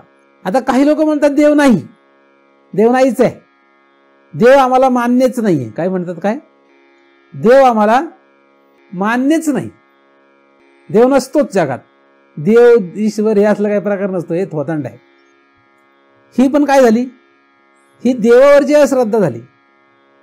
आता एखादा काय आहे की एखादा म्हणतो नाही मला देव असेल पण मला काय देवाची घेणं नाही, मला बायका पोराची घेणं नाही, हा जरा बरा आहे त्यातला. तो म्हणतो देव आहे, गरज पडली तर मी उदबत्ती लावतो, तसं काही आपल्या वाकडं नाही देवाशी, पण मला त्याची घेणं नाही. ही सुद्धा काय, घरात शक्यतो बऱ्याच लोकांच्या घरामध्ये असं दिसतं की बायको आपली ती जी असते तिला काळजी असते म्हणून ती काय करते, देवाला पुढे उदबत्ती लावणे करते. हा काहीच करत नाही, तो नुसतं आपल्या अंगामध्ये असलेला जो बळ आहे ह्यालाच खरं मानत असतो. आणि तो म्हणतो आमची बायको करते, मला मी म्हणजे काय मानत नाही असं नाही, मानतो पण काय मला काही गरज नाही, ती करते. म्हणजे त्याची श्रद्धा आहे का नाही, नाही त्याची श्रद्धा, त्याची सुद्धा श्रद्धाच आहे. पण जो म्हणतो मला मान्यच नाही त्याच्यापेक्षा हा चांगला आहे. असे जगामध्ये देवाविषयी अश्रद्धेवाले दोन लोक आहेत. देवच नाही असे म्हणणारे आणि देवाची मला गरज नाही असे म्हणणारे. गरज नाही, तुम्हाला देवाची गरज आहे का, तुम्हाला मुलाबाळांची गरज आहे का देवाची गरज आहे, कशाची गरज वाटते. देव नाहीच असं म्हणणारे तुम्ही कदाचित नाही दिसत आहे, पण तुम्ही दुसऱ्या अश्रद्धेत तर नक्कीच आहे. म्हणजे अश्रद्धा तुमच्याकडे आहे का नाही. तुमच्या पुढे जर मी प्रश्न ठेवला, तुम्ही आता एक मार्ग चूज करा की देव तुम्हाला प्राप्ती करायची आहे का घरदार बायका पोरांचा संसार चालवायचा. तुम्ही दोन्हीपैकी एक ठरवा काय करायचं. काय कराल तुम्ही, इथे बसलेले सगळेजण काय करतील, काय म्हणजे तुम्हाला काय वाटतं काय कराल. सगळे शब्द काढून टाकतो नाही तर त्यांना राग येईल. जास्तीत जास्त लोक काय करतील, सगळे म्हणण्यापेक्षा जास्तीत जास्त लोक काय करतील. तुम्ही काय करताय सांगा मला खरंच. तुम्हाला भगवंताविषयी अश्रद्धा आहे का नाहीये. एवढी अश्रद्धा नाहीये की तुम्ही देव नाहीच असं म्हणताय, असले काही तुम्ही अश्रद्धावान नाहीये. पण अश्रद्धा तुमच्याकडे आहे. कशी अश्रद्धा आहे, तुमची श्रद्धा कोणावर जास्त आहे, घरदार बायका पोरांवर जास्त श्रद्धा आहे. तुकोबांचं जर आयुष्य बघितलं त्यांची श्रद्धा कशावर दिसते जास्त, तुकोबांची श्रद्धा जर त्यांचं आपण पाहिलं तर बायका पोरांवर श्रद्धा दिसते का भगवंतावर दिसते, भगवंतावर दिसते. जनक राजाची जर श्रद्धा बघितली तर कशावर दिसते, ज्ञानावर, सद्गुरूवर. कारण त्यांनी ज्ञानासाठी आणि सद्गुरूसाठी स्वतःला आणि अख्ख्या राज्यालाच दान केलं. मग त्यांची श्रद्धा कशावर दिसते, त्यांची राज्यावर श्रद्धा आहे का, राज्यावर आणि स्वतःवर तरी श्रद्धा आहे का त्यांची, नाही. त्यांची राज्यावरही श्रद्धा नाही आणि स्वतःवरही श्रद्धा नाही. त्यांची श्रद्धा कशावर आहे, ज्ञान आणि सद्गुरू म्हणजे याज्ञवल्क्य मुनी यांच्यावर श्रद्धा दिसते, बरोबर का नाही. तसं आपली श्रद्धा कशावर आहे. आपल्या पुढे जेव्हा प्रश्न निर्माण होतो जगत का देव, जाऊ दे आता देव तर जरा लांबचीच गोष्ट आहे, परंतु ज्ञान का जगत असं जेव्हा तुमच्या पुढे प्रश्न उभा राहतो तेव्हाच सांगतो. आता तुम्ही फार श्रद्धाळू दिसताय, पण जेव्हा तुमच्या पुढे प्रश्न उभा राहतो की ज्ञान म्हणजे समजा श्रवणातून तुम्हाला ज्ञान मिळते असं धरूया, म्हणून श्रवण का संसार, तुम्ही काय निर्णय लावताय मग. म्हणजे श्रवण करायचं का संसारातल्या कुठल्या तरी गोष्टी असतात त्या कराव्या, असं काय तुमच्या पुढे प्रश्न येतो. मग तुम्ही आता एक वेळ श्रवण नाही झालं तरी चालतंय, श्रवण काय परत करतायत त्याच्यात काय विशेष आहे. श्रवण काय परत करता येत नाही का, करता येतं. देश काळ आणि पात्र हे बदलत असतं, त्यामुळे ते श्रवण कधीच परत होत नसतं, हे पक्क लक्षात ठेवायचं. देश काळ आणि पात्र बदलत असल्यामुळे श्रवण बदललेलं असतं, म्हणजे बोलणंच बदललेलं असतं, त्यामुळे श्रवणही बदललेलं असतं. तर तुमच्या पुढे प्रश्न, जेव्हा तुम्ही श्रद्धा असं म्हणता तेव्हा तुम्हाला श्रद्धा जी आहे ती अश्रद्धेने व्यापलेली आहे की काय, तुमच्या श्रद्धेला अश्रद्धेनेच घेराव घातला आहे की काय, याची आपल्याला तपासणी करायला पाहिजे. बरोबर का? जसं आवा चालली पंढरपुरा, वेशीपासून आली घरा. तुकोबांच्या या शेवटच्या चरणामध्ये ते असं म्हणतात की आता पंढरपूरला जाऊन काय पाहायचंय, घरदार बायका प्रपंच हाच आपला पंढरपूर आहे, यांच्यातच देव पहा असं साधू संतांनी सांगितलंय. साधू संत काय सांगतात, जे जे देखी जे भूत ते ते जे माने जे भगवंत. मग आता आपली बायका पोरं भूत नाहीत काय, म्हणजे भूत मात्र, भूत म्हणजे तसे भूत नाही, भूत मात्र नाहीत का, आहेत. मग त्यांच्यात देव पाहू की आपण, कशाला विनाकारण दुसरीकडे चाच पडायला जायचंय. असे लोक फार चतुर आहेत. हे सगळे कुठले आहेत, श्रद्धावान नव्हे, हे अश्रद्धावान आहे. अश्रद्धा जी आहे ही अशा प्रकारची सुद्धा आपल्याला उपयोगाला येत नाही. खरं पाहिलं तर तुम्ही ज्ञानावर श्रद्धा ठेवा. ज्ञानावर जर श्रद्धा असेल तर मग बाकीच्यांवर जी अश्रद्धा तयार होते ही आपल्याला एवढी घातक ठरत नाही. पण ज्ञानावर श्रद्धा पाहिजे. आपली जी अश्रद्धा आहे ही अश्रद्धा कशावर ठेवावी आणि श्रद्धा कशावर ठेवावी. जगत हा एक पदार्थ आहे. जगतामध्ये काय काय येतं, आपलं शरीर, सूक्ष्म शरीर, सूक्ष्म स्थूल शरीर, पूर्ण त्याच्या बाहेरचा सगळा प्रपंच, हा सगळा जगताच्याच अंतर्गत आहे. हे सगळं जगत जे आहे, या जगताच्या आतमध्ये, या जगताच्या आतमध्ये काहीतरी एक आहे. म्हणजे हे जगताचा एक नियंता काहीतरी एक आहे. त्याला आपण समष्टीने देव म्हणतो, वेष्टीने त्याला आपण आत्मा म्हणतो. तो हा आत्मा जो आहे, या आत्म्यावर आपली श्रद्धा पाहिजे. आत्म्यावर श्रद्धा पाहिजे आणि आत्मभिन्न वस्तूवर अश्रद्धा पाहिजे. आत्मभिन्नवर अश्रद्धा करत जरी आपण गेलो तरी आपला परमार्थ संपतो. आत्मभिन्न वस्तूवर अश्रद्धा म्हणजे त्याची गरज संपत जावी. काय व्हावी, गरज संपत जावी. आत्मभिन्न वस्तूंची गरज संपणे म्हणजे त्या पदार्थांवर अश्रद्धा. जसं सुरुवातीला शरीराची परमार्थाला गरज असते, काय व्हावं, मग स्थूल शरीराची परमार्थाला गरज राहू नये, मग सूक्ष्म शरीराची गरज निर्माण व्हावी, म्हणजे सूक्ष्म शरीराच्या साह्याने करावं. मग सूक्ष्म शरीराची गरज राहू नये म्हणजे स्थूल देहावर काय झाली, अश्रद्धा.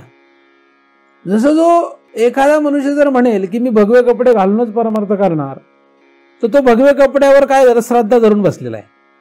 आणि भगवे कपडे हे कशात आले, भगवे काय, पांढरे काय, पिवळे काय, हिरवे काय, निळे काय, कुठले काय, हे कपड्यांचा जो परमार्थ आहे, हे कपड्यांवर श्रद्धा धरून बसले.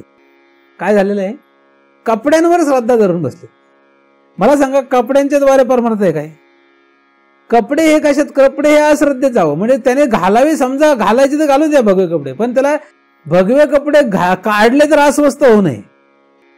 कारण भगवे कपडे काढल्याने जर तो अस्वस्थ होत असेल तर तो कपड्यावर श्रद्धा धरू नये. आणि ज्याला कपडे, आणि कपडे हे कशाच्या अंतर्गत येतात, हे जगताच्या अंतर्गत येतात, त्यामुळे त्याला आत्म्यावर श्रद्धा निर्माण होणं फार कठीण आहे. तुमची जर आत्म्यावर श्रद्धा असेल तर आत्मभिन्न वस्तूवरची श्रद्धा संपवत गेलं पाहिजे. म्हणजे आत्मभिन्न वस्तूवर अश्रद्धा निर्माण करणे हे श्रद्धावान मनुष्याचं लक्षण आहे. श्रद्धावान मनुष्य काय, आत्मभिन्न वस्तूवर श्रद्धा निर्माण करतो. आता आत्मभिन्न, काही लोक जे फारच त्यांना काहीच कळत नाही, देव असतो का नसतो, त्यांना सांगा तुझ्याशिवाय, तू जो कोणी आहेस, तुझ्याशिवाय दुसऱ्या कशावर श्रद्धा ठेवू नको, बाकी सगळ्यावर तू अश्रद्धा निर्माण करत जा. आपल्याला काय होतं, ठोके बसले की आपण अश्रद्धा निर्माण करतो. ठोका बसल्याशिवाय आपल्याला अश्रद्धा निर्माण होतच नाही. या देहावर आपल्याला अश्रद्धा निर्माण कधी होते, या देहाच्या बाहेरच्या पदार्थांवर अश्रद्धा कधी निर्माण होते ते तुम्हाला सांगतो मी. तुम्हाला वाटत होतं महाराज फार गोड बोलतील, आले दिली शिव्या द्यायला सुरुवात केली, झाली का नाही अश्रद्धा. आता म्हणून सांगत होता श्रद्धा ठेवणार. आलं लक्षात.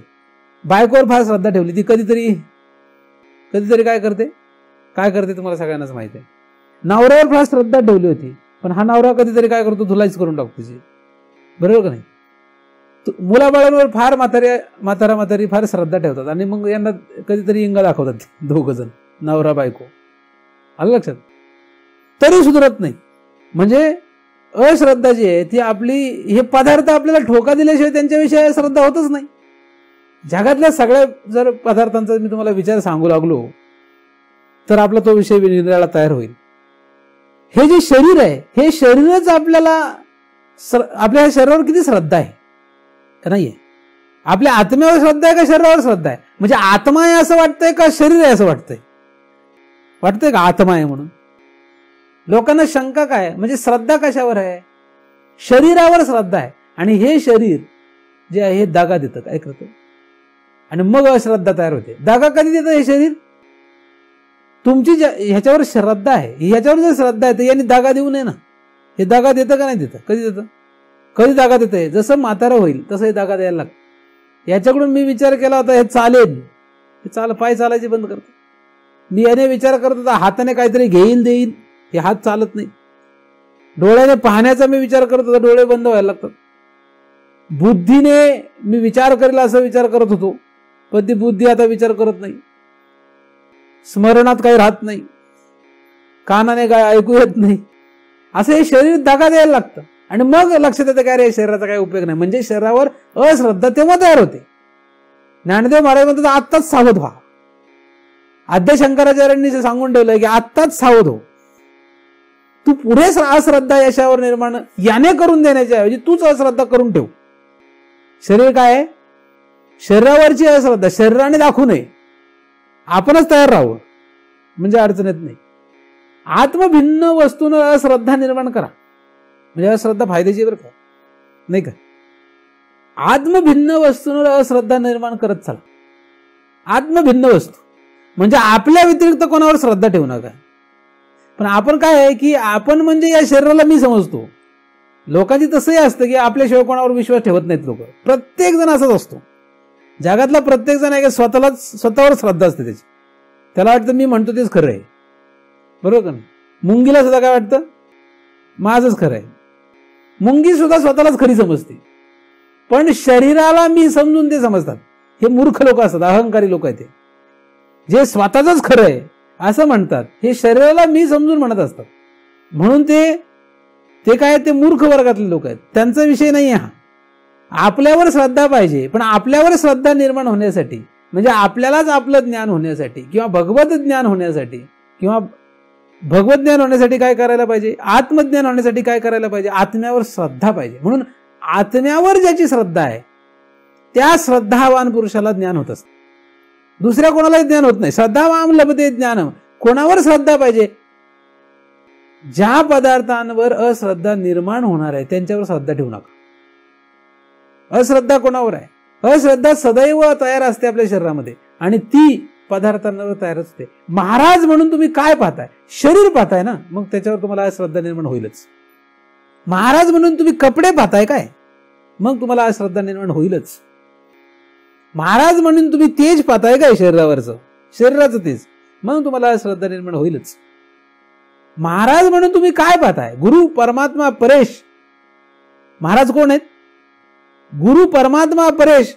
मग तुम्हाला कधी अश्रद्धा निर्माण होणार नाही. मग तुम्हाला श्रद्धा राहील आणि मग तुम्हाला ज्ञान होईल. श्रद्धावाम लभते ज्ञानम. अश्रद्धा निर्माण करणाऱ्या कुठल्याही पदार्थावर श्रद्धा ठेवू नका.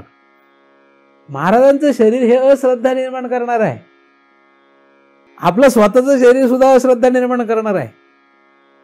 म्हणून अश्रद्धा निर्माण करणाऱ्या कुठल्याही पदार्थांवर श्रद्धा ठेवायची नाही. असं केलं म्हणजे काय होईल? आपला फायदा होईल. तोपर्यंत आपल्याला काय होणार नाही? ज्ञान होणार नाही. श्रद्धा जर पाहिजे तर अश्रद्धा पण पाहिजे. कशावर? म्हणून या ठिकाणी श्रद्धा अश्रद्धे असा जो शब्द आलेले आहेत. श्रद्धा पाहिजे का? मग अश्रद्धा पण पाहिजे. नव्हे, श्रद्धा मिळवण्यासाठी अश्रद्धा पहिल्यांदा लागते. कशावर तरी अश्रद्धा निर्माण केल्यामुळे कशावर तरी श्रद्धा निर्माण होते. शेजारच्या पाजारच्या मुलांवर अश्रद्धा ठेवल्यामुळे आपल्या मुलावर श्रद्धा राहते, नाही का? शेजारच्या पाजारच्या मुलांवर श्रद्धा ठेवली तर काय होते? आपल्या पोरावर श्रद्धा. सगळ्यांवर श्रद्धा ठेवली तर सगळ्यांनाच आपली प्रॉपर्टी वाटावं लागेल ना. पण आपण आपल्याच मुलाला प्रॉपर्टी का देतो? कारण आपल्या मुलावर श्रद्धा असते आणि बाकीच्या मुलांवर अश्रद्धा असते. तर अश्रद्धा जी आहे ही कशावर पाहिजे? तुम्ही अश्रद्धा कुठपर्यंत? या देहापर्यंत पोहोचा. आधी देहावर अश्रद्धा निर्माण करा. देह जावो अथवा राहो. ही काय? ही देहावरची काय? अश्रद्धा आहे. देह जावो अथवा राहो त्याच्यावर अश्रद्धा आहे. तसंच सगळ्यातल्या सगळ्यांना म्हणा जा नाही तर राहा, आल्या गेल्याची सेन न करी. बायकोला म्हणा जा नाही तर राहा, नवऱ्याला म्हणा जा नाही तर राहा, म्हणाल काय? म्हणतील काय? बायकोला तरी म्हणतील का जा नाही तर राहा? म्हणतील? तोंडाच्या गप्पा नका करू. प्रत्यक्षात जीवावर येतं ना तेव्हा मग कळतं काय. तुम्ही या ठिकाणी श्रद्धा निर्माण करू शकत नाही ना, तुम्हाला सद्गुरूवर श्रद्धा निर्माण होऊच शकत नाही. तुमची जी सद्गुरूवरची श्रद्धा ही खोटारडेपण आहे, ते काही खरं नाही. शास्त्रावरची श्रद्धा सुद्धा खोटारडेपण आहे, श्रद्धा नाहीच आहे. अरे श्रद्धा जर असेल तर ज्ञान होतच. आत्मभिन्न वस्तूंना सगळ्यांना अश्रद्धा म्हणा, तुम्ही फक्त करा श्रद्धा. काय आत्मभिन्न वस्तूंना अश्रद्धा, मग काय होईल? श्रद्धा, मग श्रद्धा होईल आणि मग ज्ञान होईल. तोपर्यंत होणार नाही. जीवापासून पाहिजे. आणि एक पदार्थाला नाही, एक पदार्थांविषयी अश्रद्धा निर्माण करून होत नाही. त्या जातीच्या सगळ्याच पदार्थांविषयी अश्रद्धा पाहिजे. म्हणजे आपल्या शरीराविषयी आपण अश्रद्धा केली, आता देह जावं अथवा राहून दुसऱ्यांच्या शरीराविषयी प्रेम निर्माण झालं तो उपयोग काय? नाही का? आपल्या शरीराविषयी अश्रद्धा, माझा देह गेला तरी चालेल आणि जगला तरी चालेल पण बायका पोरांचं राहिलं पाहिजे, असं होत नाही. पण दुसरे लोक असे आहेत की आपलं राहिलं पाहिजे दुसऱ्याचं गेलं पाहिजे. हे काय? हे फार नालायक लोक आहेत. म्हणजे माणसं सगळी मेली तरी चालतील पण आपण जगलो पाहिजे, हे राहिलं पाहिजे. काय काय लोक कसे आहेत पवित्र असतात, ते म्हणतात नाही हे मेलं आपण मेलतोय चालेल पण लोक जगली पाहिजे. उदाहरणार्थ सोल्जर, तो काय म्हणतो मी मेलतोय चालेल पण देश टिकला पाहिजे. असे लोक असतात. हे चांगल्या प्रतीचे लोक आहेत, हे पुण्यकारक लोक आहेत, पुण्य कमवतात. दुसऱ्यासाठी तुम्ही तुमचं शरीर सोडलं तर हे काय झालं. पण आपल्याला वेदांताच्या अभ्यासाप्रमाणे काय, आपल्याला कोणाच्या शरीराची घेणदेण नाही, बरोबर नाही? आपल्याला काय कोणाच्या शरीराची घेणदेण नाही, आपल्याही नाही आणि दुसऱ्याच्या पण नाही. का असं? तुम्ही म्हणाले हे काय, याला काय अर्थ आहे का? तुझं बायका पोरांना असेल म्हणते याला काय अर्थ आहे का? आमचा सांभाळ कोण करणार? अरे तू मेला मरत नाहीस तोपर्यंत हे तुला पार पिळून काढणार आहेत. हे पिळण्यासाठीच येते. ही यंत्र जी आहेत ना, ही यंत्र आहेत सगळी. हे काय मानव यंत्र, ही सगळी यंत्र आहेत ना, ही सगळी ही पिळायसाठीच बसलेत सगळी. इकडून पोरग पिळतं, इकडून पोरगी पिळते, इकडून नवरा पिळतो, इकडून बायको पिळते, इकडून नातेवाईक पिळतात, इकडून अजून बाकीचे पिळतात. हे सगळे आपल्याला पिळत राहतात सारखं, पिळून पिळून पिळून रस काढतात आपला. आणि तरी आपण रोज आंघोळ वेंगोळ करून पावडर बिवडर लावून हा चांगलाच आहे असं दाखवतो. काय चांगलं आहे? थकून गेले की झोपून जातो. थकून जातो का नाही करून करून? का नाही थकत तुम्ही लोक? थकता का नाही?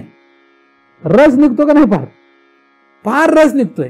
तरी सुद्धा आपण काय आहे, तरी आपली श्रद्धा आहे, चालवायचंय आपल्याला. कशावर? ईरिश्रीवर चालवायचंय. ईरिश्री म्हणतो त्याला. त्याने असं केलं तर मी असं करीन, म्हणजे ही आपली जी श्रद्धा आहे ही फारच काय. आणि श्रद्धावान लभते ज्ञान, मग आपल्याला ज्ञान व्हायला पाहिजे ना, पण होत नाही.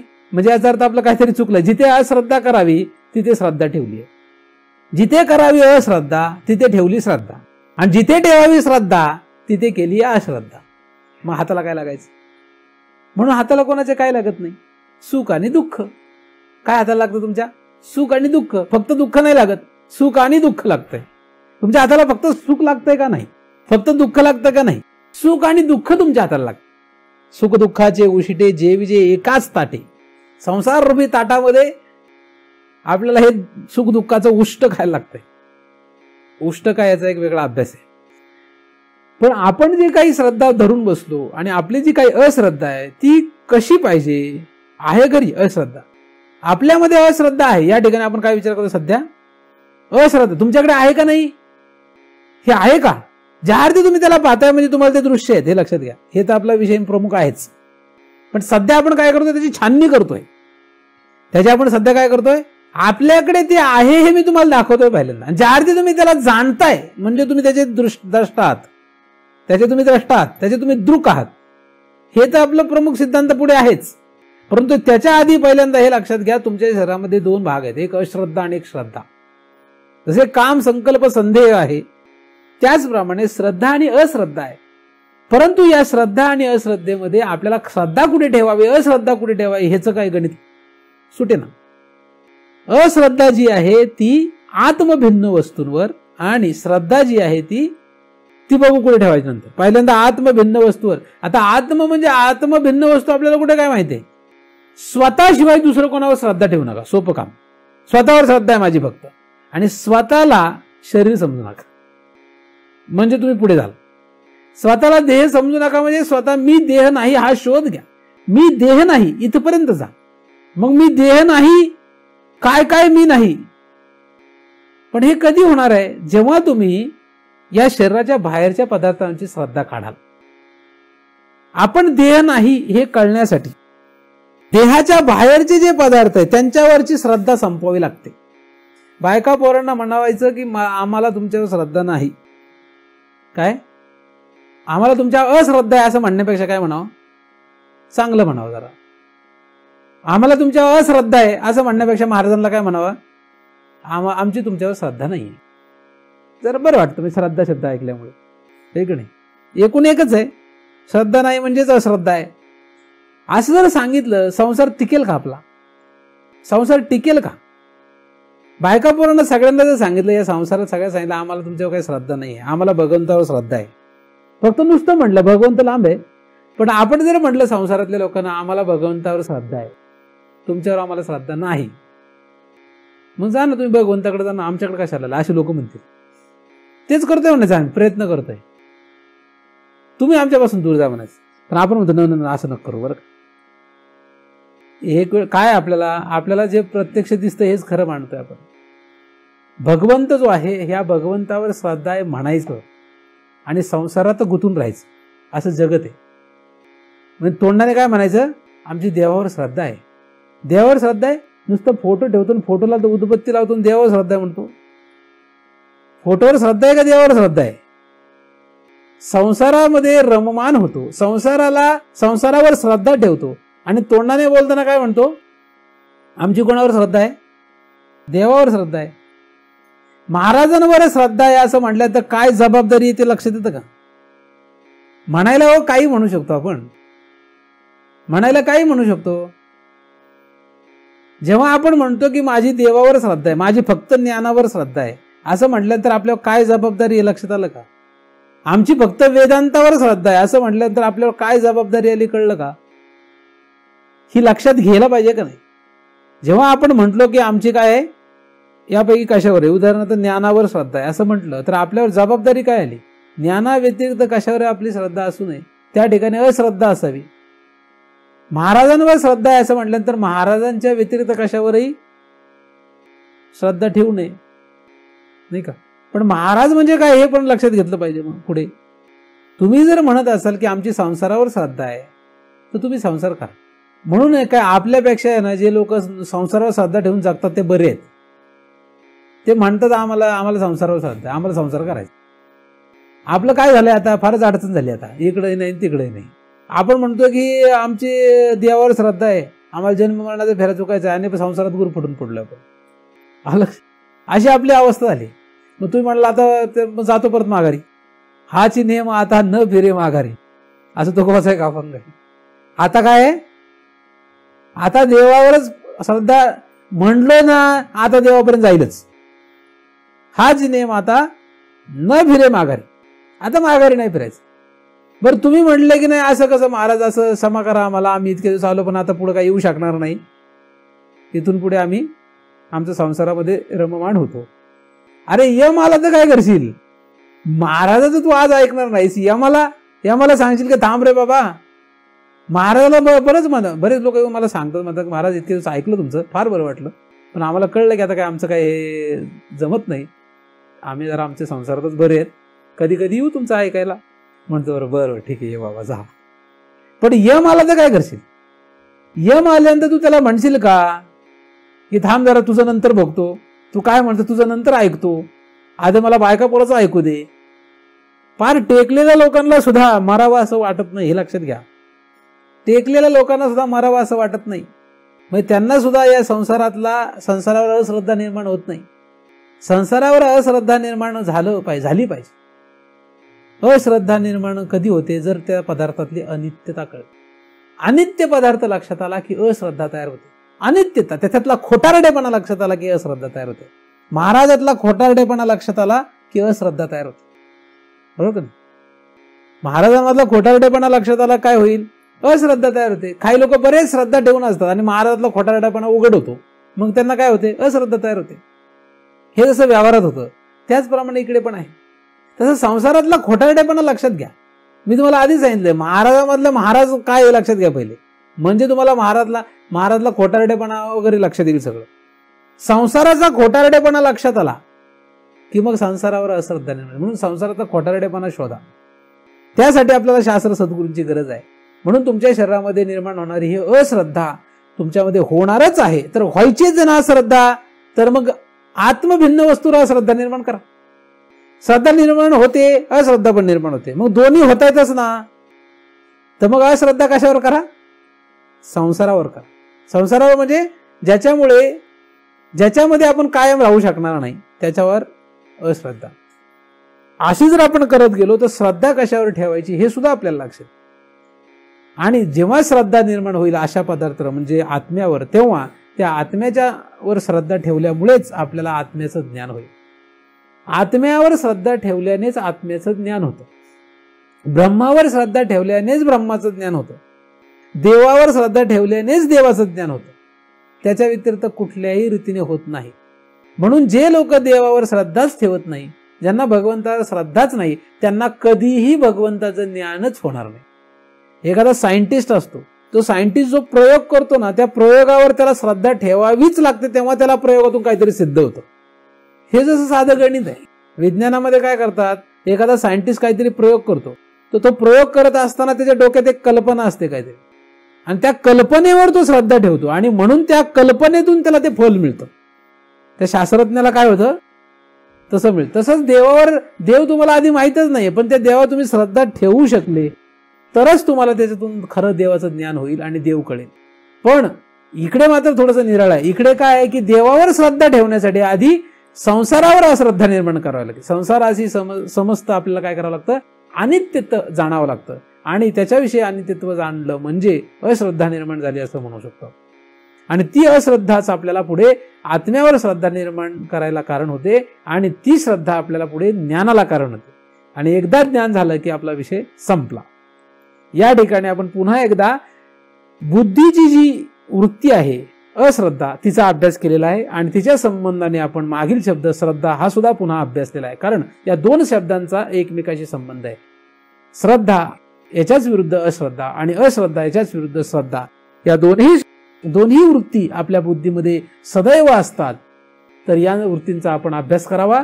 या वृत्तींना आपण सदैव जाणत राहावं, जेणेकरून आपल्याला पुढे या श्लोकाचा शेवटचा भाग जो आहे तिथपर्यंत जाता येईल. जे काही चिंतन झालं ते परमपूज्य सद्गुरू अनाप महाराज यांच्या चरणी अर्पण करतो आणि इथेच पूर्ण विराम देतो.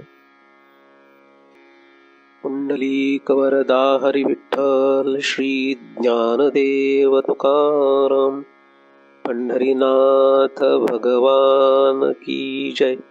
माऊली ज्ञानेश्वर महाराज की जय. जगत गुरु तुकाराम महाराज की जय. सद्गुरुनाथ भगवान की